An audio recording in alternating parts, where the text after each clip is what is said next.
Hello दोस्तों। आज के वीडियो में हम देखेंगे वीकली अपडेट क्या है मार्केट का।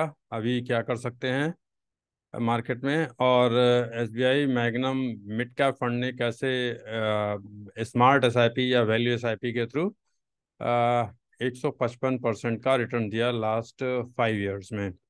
और इसके अलावा कौन से टॉप परफॉर्मिंग फंड्स और ईटीएफ्स रहे लास्ट 3 मंथ्स में। इसका मतलब है कौन से फंड्स में या ईटीएफ्स में अभी मोमेंटम दिख रहा है। तो चलिए शुरू करते हैं आज का वीडियो। तो जैसे कि आप देख सकते हैं मार्केट मूड इंडेक्स अभी ये एक्सट्रीम ग्रीड से ग्रीड की तरफ आ रहा है, थोड़ा सा कम हुआ है पहले से। जैसे कि आपको पता है कि पिछले हफ्ते जो अभी गया हफ्ता, इसमें थोड़ा सा मार्केट नीचे आया है। तो देखिए 62 से 56 पे पहुंच गया है। तो अभी ग्रीड जोन में है, बट अभी थोड़ा सा और अगर मार्केट गिरता है तो फियर, और अगर वो कहीं उससे ज़्यादा गिरेगा तो एक्सट्रीम फियर जोन में पहुंच जाएगा। ग्रीन जोन में वो बेस्ट टाइम रहेगा अगर आपको इन्वेस्टमेंट स्टार्ट करनी है, फ्रेश इन्वेस्टमेंट। तो अभी के लिए आप थोड़ा सा पेशेंस रख सकते हैं, एक आध हफ्ते का और इंतज़ार कीजिए। इसी तरह यूएस का भी अगर फियर एंड ग्रीड इंडेक्स देखें तो पिछले जो वीक में था वो 79, अभी 75, वहाँ भी थोड़ी सी गिरावट हुई है। तो अभी भी ये एक्सट्रीम ग्रीड में है, बट हो सकता है अगले तो थोड़ा और गिरावट हो तो ग्रीड जोन में पहुंच जाए। निफ्टी का लॉन्ग टर्म अगर पी रेशियो वैल्यूएशन देखें तो 21.73 है। तो लॉन्ग टर्म एवरेजेस के आसपास ही है ये। तो इस समय आप इन्वेस्टमेंट अपना कंटिन्यू कर सकते हैं अगर लॉन्ग टर्म के लिए है। और अगर कुछ लमसम भी करना चाहें तो थोड़ा सा और वेट कीजिए शॉर्ट टर्म के हिसाब से, मार्केट मूव के हिसाब से, तो उस समय आप लमसम भी कर सकते हैं। मोमेंटम अभी भी हाई है निफ्टी का। जो top 5 equity mutual fund categories हैं जिन्होंने लास्ट 3 मंथ्स में काफ़ी अच्छा परफॉर्म किया, जिसमें काफ़ी अच्छा मोमेंटम दिख रहा है, उसमें टॉप पे स्मॉल कैप है, small cap categories. Second number पे मिड कैप है, थर्ड पे फार्मा है। तो देखिए फार्मा अभी काफ़ी तेज़ी से वापस आ रहा है, ऐसा लग रहा है कि फार्मा में रिकवरी शुरू हो गई है। उसके बाद कंजम्पशन है और मल्टी कैप फंड्स हैं। तो ये 5 कैटेगरीज हैं जो अभी अच्छा परफॉर्म कर रही हैं और आने वाले टाइम में अच्छा रिटर्न दे सकती हैं। वर्स्ट 5 जो कैटेगरीज हैं लास्ट 3 मंथ में, उसमें अभी भी टेक्नोलॉजी सेक्टर वो टॉप पे है, इसने 5% का रिटर्न दिया है। फिर इंटरनेशनल एनर्जी, डिविडेंड यील्ड और ईएसजी फंड्स हैं। तो ये सब फंड्स को अभी कुछ टाइम के लिए आप चाहें तो अवॉइड कर सकते हैं। अगर लॉन्ग टर्म के लिए पोर्टफोलियो बिल्ड करना है तो टेक्नोलॉजी सेक्टर को देख सकते हैं, क्योंकि लॉन्ग रन में इसका रिटर्न बहुत अच्छा है। Top 5 equity funds in last 3 months, 3 महीने में किन फंड्स ने सबसे अच्छा परफॉर्म किया है अगर वो देखें तो नंबर 1 पे एक्सिस का ग्रोथ अपॉर्चुनिटी फंड है। नंबर 2 और 3 पे नंबर 2 पे आईसीआईसीआई का, और नंबर 3 पे निप्पॉन का ऑटो ईटीएफ है। तो इस समय ऑटो सेक्टर काफ़ी अच्छा कर रहा है और हो सकता है आने वाले टाइम में भी काफ़ी अच्छा करे, तो इसको देख सकते हैं।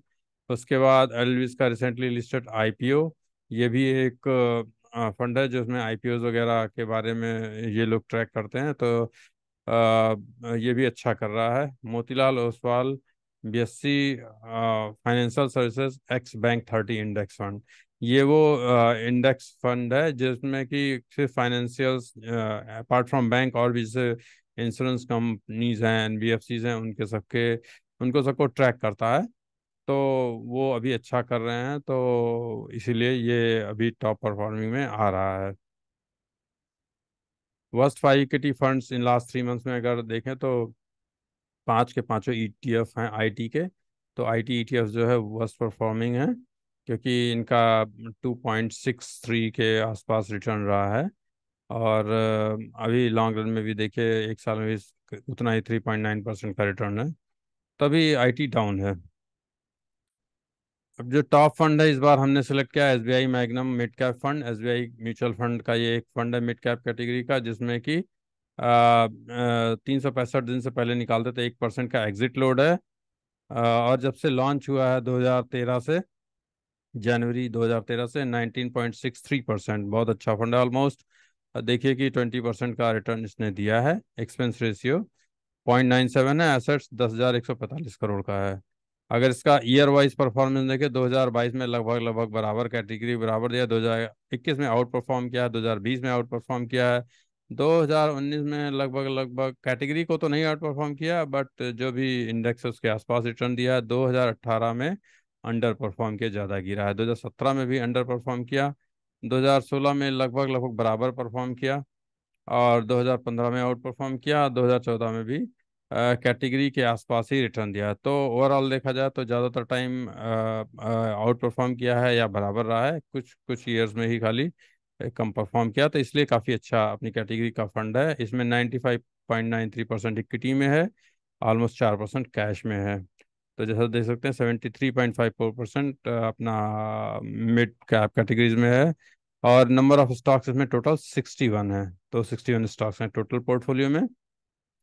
अगर आपने वैल्यू एसआईपी फॉलो की होती इसमें, तो मान लीजिए पिछले 5 साल में 2018 से 29/6/2018 से आपने वीकली वैल्यू एसआईपी स्टार्ट की होती, तो 23/6/2023 तक क्या रिटर्न होता है, ऐसे 2000 की वीकली एसआईपी टारगेट करके चलते वैल्यू एसआईपी, तो करीब करीब आपका इन्वेस्टमेंट 2,04,819 का होता। और आपका रिटर्न जो होता अभी करंट वैल्यू जो होती इन्वेस्टमेंट की, वो 5,21,990, यानी कि आपका इन्वेस्टमेंट पे जो टोटल प्रॉफिट है वो 3,17,172, यानी जितना इन्वेस्ट किया है उसका करीब करीब 2.5 गुना हो गया है। तो 155% का रिटर्न आपको मिला है। बेसिकली 2.5 गुने से ज़्यादा ही हो गया है। तो काफ़ी अच्छा फंड है वैल्यू एसआईपी के लिए कंसीडर करने के लिए। लमसम अगर किया होता, मतलब किसी ने 3 लाख का इनिशियल लमसम इन्वेस्टमेंट किया होता और 22 साल जो भी सिग्नल मिलते हैं वीकली उसके हिसाब से किया होता, तो अभी आपका इन्वेस्टमेंट 8,326 होता सिर्फ, और वैल्यू 2,99,824, ऑलमोस्ट 3 लाख, क्योंकि वही फिक्स टारगेट रखते हैं। प्रॉफिट 2,91,498, 2,91,498, यानी कि 97% प्रॉफिट, ऑलमोस्ट 100% प्रॉफिट मान सकते हैं इन 5 ईयर्स। जो भी अगर आपने प्रॉफिट बुक किया उसको लिक्विड फंड में या किसी सेविंग्स अकाउंट वगैरह में कहीं पे रखते, तो अभी आपकी वैल्यू 5,91,000, ऑलमोस्ट 6 लाख के आसपास समझ लीजिए। तो 5 साल में पैसा इसने डबल किया है। ऐसे ही अगर 10 लाख डाला होता तो करीब 19.71 लाख हो गया होता, 20 लाख के आसपास। तो उस हिसाब से देखा जाए तो चाहे वीकली वैल्यू एसआईपी करने के लिए, चाहे लमसम करने के लिए, ये एक अच्छा फंड है मिड कैप कैटेगरी का। तो जैसे ऐसा भी कर सकते हैं कि अगर कुछ लमसम है तो एक बार डाल दें, उसके बाद जो अगर मंथली कुछ इनकम आती है तो उसको मंथली वैल्यू एसआईपी टारगेट थोड़ा थोड़ा इंक्रीज करके उसमें वैल्यू एसआईपी करते हैं, तो उससे आपको लॉन्ग रन में अच्छा रिजल्ट मिल जाएगा। तो आज के लिए इतना ही। अगर अभी तक चैनल सब्सक्राइब नहीं किया है तो प्लीज़ सब्सक्राइब करें। और अगर किसी को मतलब कोई क्वेश्चन हो तो नीचे कमेंट बॉक्स में डाल सकते हैं। मैं ट्राई करूँगा कि आपके क्वेश्चंस को रिप्लाई करूँ। आज के लिए इतना ही। चलिए, थैंक यू।